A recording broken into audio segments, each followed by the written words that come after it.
The Tomb by H.P. Lovecraft, narrated by Sam Kusi. In relating the circumstances which have led to my confinement within this refuge for the demented, I am aware that my present position will create a natural doubt of the authenticity of my narrative. It is an unfortunate fact that the bulk of humanity is too limited in its mental vision to weigh with patience and intelligence those isolated phenomena seen and felt only by a psychologically sensitive few, which lie outside its common experience. Men of broader intellect know that there is no sharp distinction betwixt the real and the unreal, that all things appear as they do only by virtue of the delicate individual physical and mental media through which we are made conscious of them. But the prosaic materialism of the majority condemns as madness the flashes of supersight which penetrate the common veil of obvious empiricism. My name is Jervas Dudley, and from earliest childhood I have been a dreamer and a visionary. Wealthy beyond the necessity of a commercial life, and temperamentally unfitted for the formal studies and social recreations of my acquaintances, I have dealt ever in realms apart from the visible world, spending my youth and adolescence in ancient and little-known books, and in roaming the fields and groves of the region near my ancestral home. I do not think that what I read in these books or saw in these fields and groves was exactly what other boys read and saw there, but of this I must say little, since detailed speech would but confirm those cruel slanders upon my intellect which I sometimes overhear from the whispers of the stealthy attendants around me. It is sufficient for me to relate events without analyzing causes.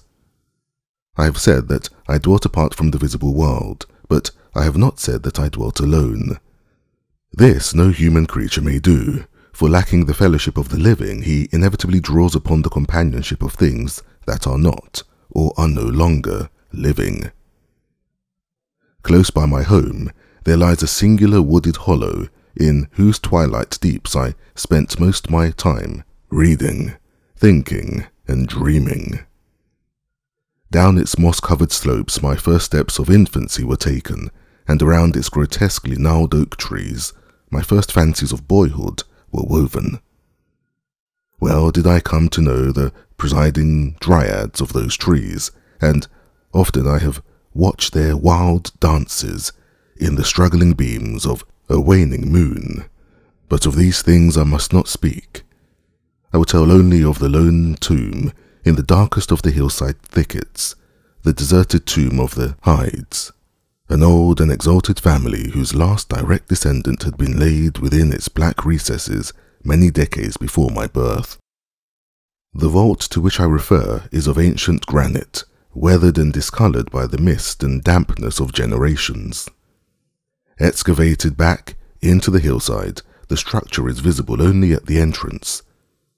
The door, a ponderous and forbidding slab of stone, hangs upon rusted iron hinges and is fastened ajar in a queerly sinister way by means of heavy iron chains and padlocks, according to a gruesome fashion of half a century ago. The abode of the race whose scions are here inert had once crowned the declivity which holds the tomb, but had long since fallen victim to the flames which sprang up from a disastrous stroke of lightning. Of the midnight storm which destroyed this gloomy mansion, the older inhabitants of the region sometimes speak in hushed and uneasy voices, alluding to what they call divine wrath, in a manner that in later years vaguely increased the always strong fascination which I felt for the forest-darkened sepulchre. One man only had perished in the fire. When the last of the Hydes was buried in this place of shade and stillness, the sad urnful of ashes had come from a distant land to which the family had repaired when the mansion burned down. No one remains to lay flowers before the granite portal, and few care to brave the depressing shadows which seem to linger strangely about the water-worn stones. I shall never forget the afternoon when first I stumbled upon the half-hidden house of death. It was in midsummer, when the alchemy of nature transmutes the sylvan landscape to one vivid and almost homogeneous mass of green, when the senses are well-nigh intoxicated with the surging seas of moist verdure and the subtly indefinable odours of the soil and the vegetation. In such surroundings, the mind loses its perspective. Time and space become trivial and unreal, and echoes of a forgotten prehistoric past beat insistently upon the enthralled consciousness. All day I had been wandering through the mystic groves of the hollow, thinking thoughts I need not discuss and conversing with things I need not name. In years, a child of 10, I had seen and heard many wanderings unknown to the throng, and was oddly aged in certain respects. When, upon forcing my way between two savage clumps of briars, I suddenly encountered the entrance of the vault, I had no knowledge of what I had discovered. The dark blocks of granite, the door so curiously ajar, and the funereal carvings above the arch aroused in me no associations of mournful or terrible character. Of graves and tombs I knew and imagined much, but had, on account of my peculiar temperament, been kept from all personal contact with churchyards and cemeteries.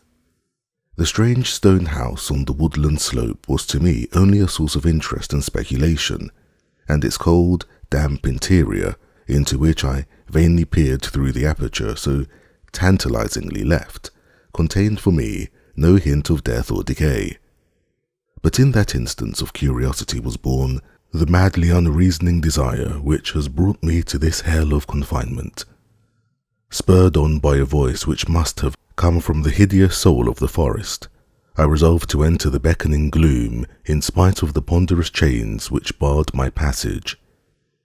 In the waning light of day, I alternately rattled the rusty impediments with a view to throwing wide the stone door, and essayed to squeeze my slight form through the space already provided, but neither plan met with success. At first curious, I was now frantic, and when in the thickening twilight I returned to my home, I had sworn to the 100 gods of the grove that, at any cost, I would some day force an entrance to the black, chilly depths that seemed calling out to me. The physician with the iron-grey beard who comes each day to my room once told a visitor that this decision marked the beginning of a pitiful monomania. But I will leave the final judgment to my readers when they shall have learnt all. The months following my discovery were spent in futile attempts to force the complicated padlock of the slightly open vault, and in carefully guarded inquiries regarding the nature and history of the structure. With the traditionally receptive ears of a small boy, I learned much, though a habitual secretiveness caused me to tell no one of my information or my resolve. It is perhaps worth mentioning that I was not at all surprised or terrified on learning of the nature of the vault. My rather original ideas regarding life and death had caused me to associate the cold clay with the breathing body in a vague fashion, and I felt that the great and sinister family of the burned-down mansion was, in some way, represented within the stone space I sought to explore.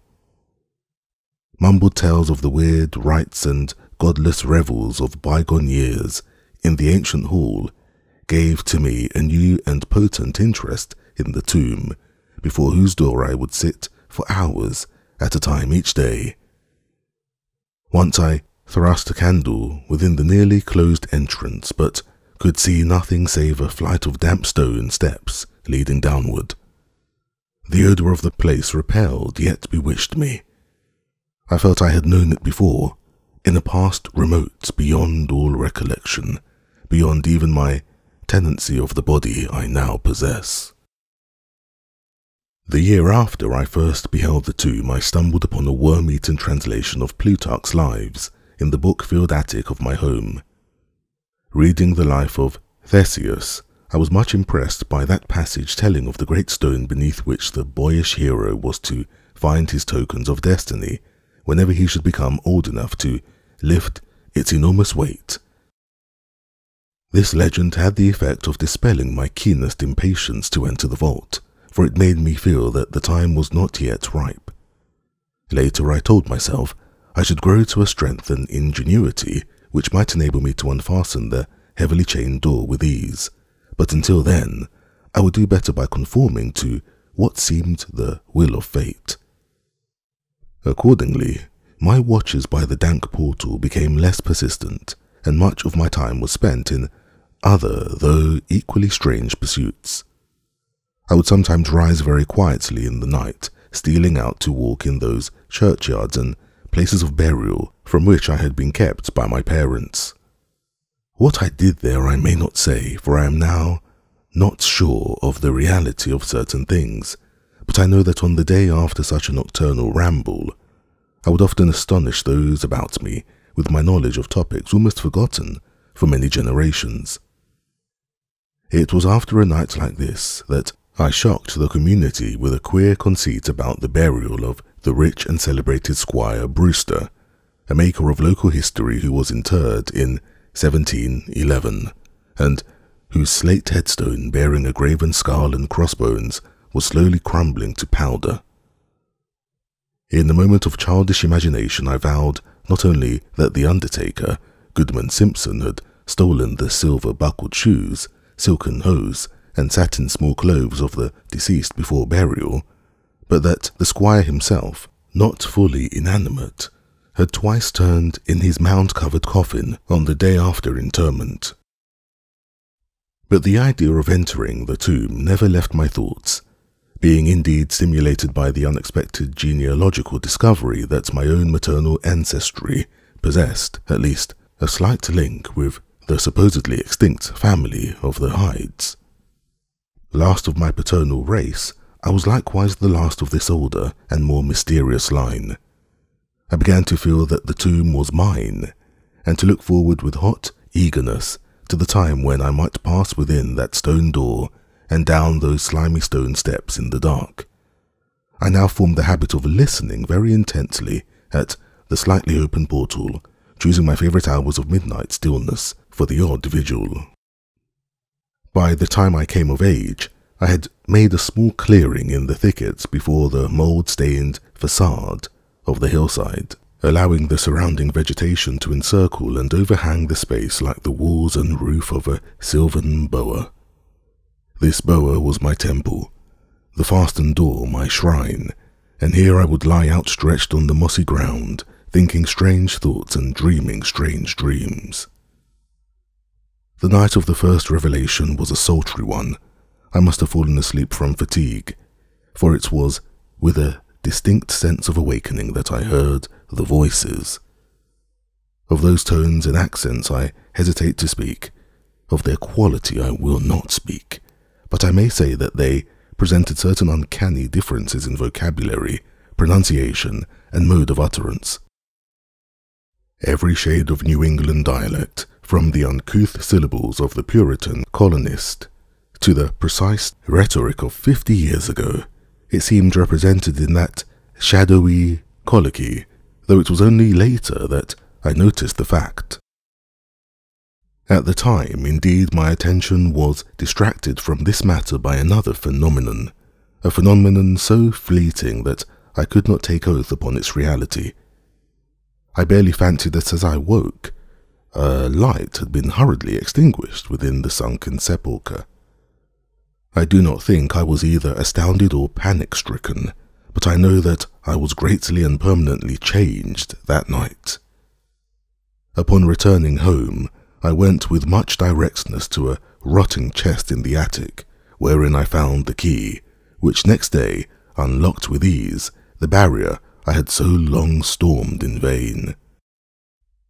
It was in the soft glow of late afternoon that I first entered the vault on the abandoned slope. A spell was upon me, and my heart leaped with an exultation I can but ill describe. As I closed the door behind me and descended the dripping steps by the light of my lone candle, I seemed to know the way, and though the candle sputtered with the stifling reek of the place, I felt singularly at home in the musty, charnel house air.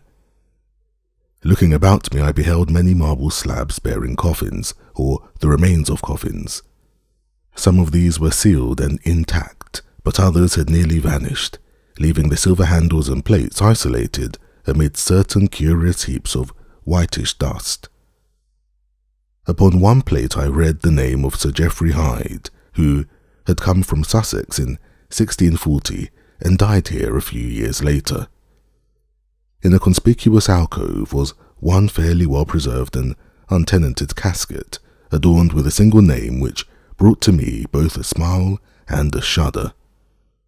An odd impulse caused me to climb upon the broad slab, extinguish my candle, and lie down within the vacant box. In the grey light of dawn, I staggered from the vault and locked the chain of the door behind me. I was no longer a young man, though but 21 winters had chilled my bodily frame. Early rising villagers who observed my homeward progress looked at me strangely and marvelled at the signs of ribald revelry which they saw in one whose life was known to be sober and solitary. I did not appear before my parents till after a long and refreshing sleep. Henceforward I haunted the tomb each night, seeing, hearing and doing things I must never reveal. My speech, always susceptible to environmental influences, was the first thing to succumb to the change, and my suddenly acquired archaism of diction was soon remarked upon.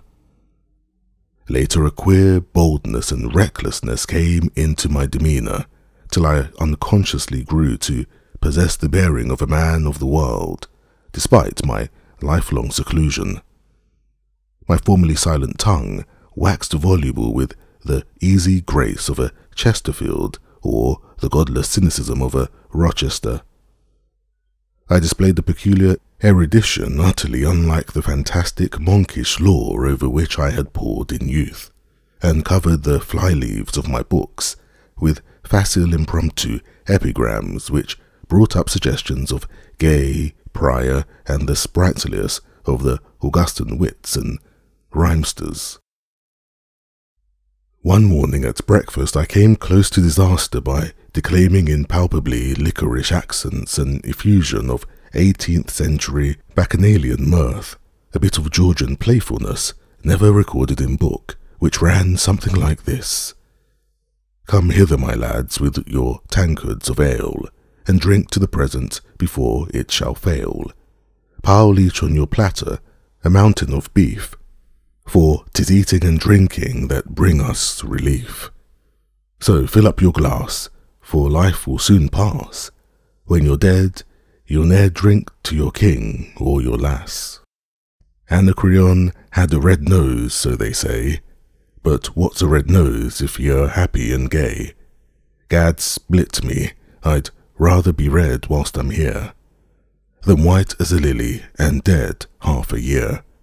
So, Betty, my miss, come and give me a kiss. In hell there's no innkeeper's daughter like this." Young Harry, propped up just as straight as he's able, will soon lose his wig and slip under the table. But fill up your goblets and pass 'em around, better under the table than under the ground. So revel and chaff, as ye thirstily quaff. Under 6 feet of dirt, 'tis less easy to laugh. The fiends strike me blue, I'm scarce able to walk, and damn me if I can stand upright or talk. Here, landlord, bid Betty to summon a chair. I'll try home for a while, for my wife is not there. So lend me a hand, I'm not able to stand, but I'm gay whilst I linger on top of the land. About this time I conceived my present fear of fire and thunderstorms. Previously indifferent to such things, I had now an unspeakable horror of them, and would retire to the innermost recesses of the house whenever the heavens threatened an electrical display. A favourite haunt of mine during the day was the ruined cellar of the mansion that had burned down, and in fancy I would picture the structure as it had been in its prime. On one occasion I startled a villager by leading him confidently to a shallow sub-cellar, of whose existence I seemed to know in spite of the fact that it had been unseen and forgotten for many generations. At last came that which I had long feared. My parents, alarmed at the altered manner and appearance of their only son, commenced to exert over my movements a kindly espionage which threatened to result in disaster. I had told no one of my visits to the tomb, having guarded my secret purpose with religious zeal since childhood, but now I was forced to exercise care in threading the mazes of the wooded hollow, that I might throw off a possible pursuer. My key to the vault I kept suspended from a cord about my neck, its presence known only to me.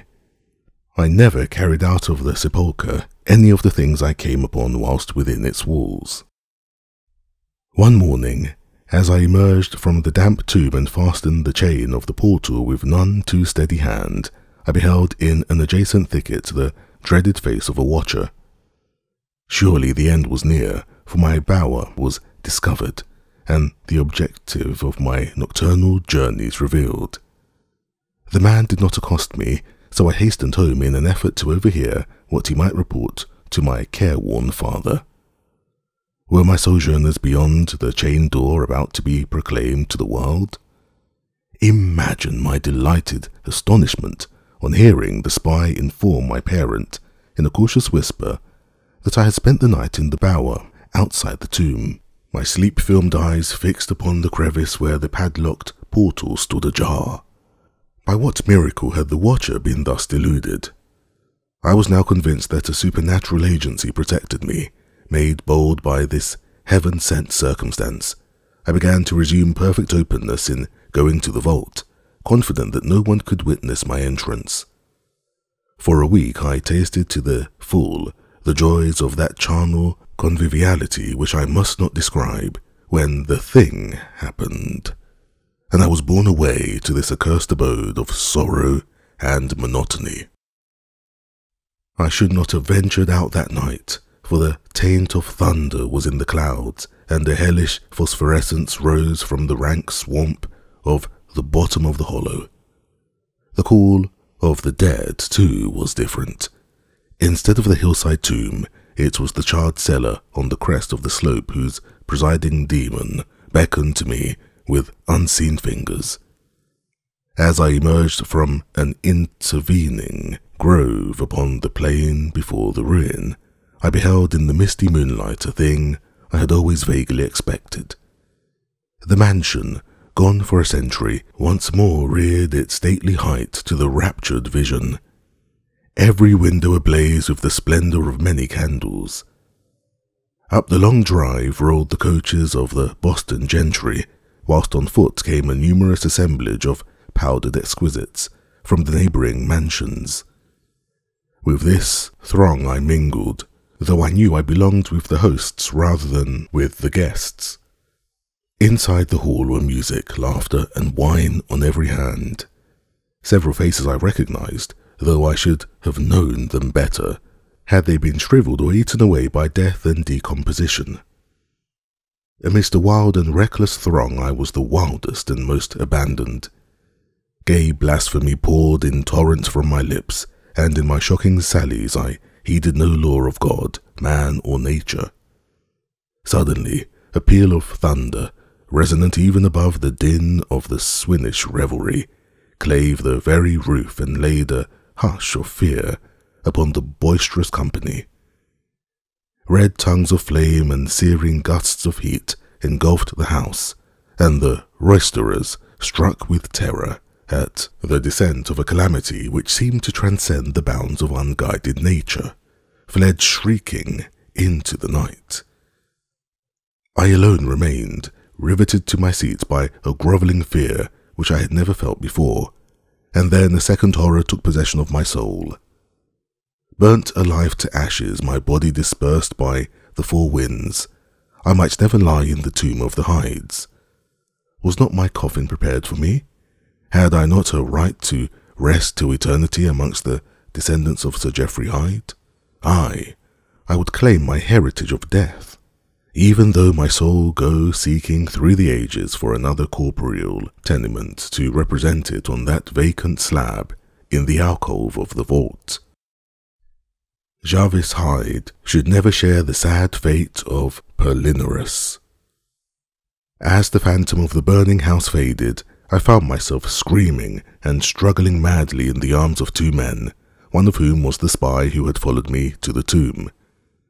Rain was pouring down in torrents, and upon the southern horizon were flashes of the lightning that had so lately passed over our heads. My father, his face lined with sorrow, stood by as I shouted my demands to be laid within the tomb, frequently admonishing my captors to treat me as gently as they could. A blackened circle on the floor of the ruined cellar told of a violent stroke from the heavens, and from this spot a group of curious villagers with lanterns were prying a small box of antique workmanship, which the thunderbolt had brought to light. Seizing my futile and now objectless writhing, I watched the spectators as they viewed the treasure trove, and was permitted to share in their discoveries. The box, whose fastenings were broken by the stroke which had unearthed it, contained many papers and objects of value, but I had eyes for one thing alone. It was the porcelain miniature of a young man in a smartly curled bag wig, and bore the initials J.H. The face was such that, as I gazed, I might well have been studying my mirror.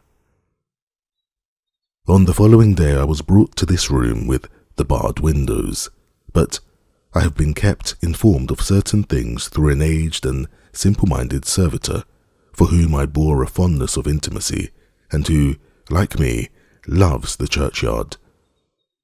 What I have dared relate of my experiences within the vault has brought me only pitying smiles.